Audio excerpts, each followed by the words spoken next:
L'armée du Soudan du Sud lors d'un entraînement. Les différents groupes armés au Soudan du Sud étaient censés être unifiés, reformés et redéployés.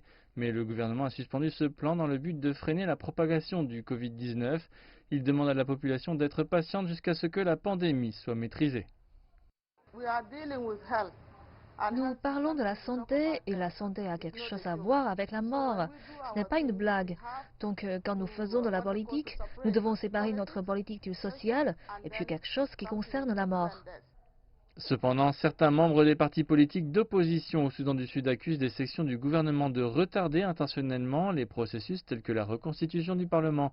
Ils disent que la dissolution de l'ancien Parlement et la nomination de nouveaux membres ne devraient pas être affectées par la pandémie de coronavirus. L'opposition demande maintenant aux garants de l'accord, dont les membres de l'organisme régional de l'Afrique de l'Est, l'autorité intergouvernementale pour le développement ou l'IGAD, d'exercer davantage de pression sur les partis pour appliquer l'accord. La pandémie n'arrêtera pas la pression parce qu'il y a de nombreuses façons de communiquer. Même la dernière réunion de l'IGAD, le Conseil des ministres de l'IGAD, a été fait par téléconférence. Donc rien n'empêchera la communauté internationale d'exercer des pressions sur les parties pour qu'elles mettent en œuvre un accord qu'elles ont signé. L'ambassadeur de l'Union européenne au Soudan du Sud avec le ministre sud-soudanais des Affaires étrangères. L'Union européenne demande au gouvernement sud-soudanais de trouver une paix durable pour le pays.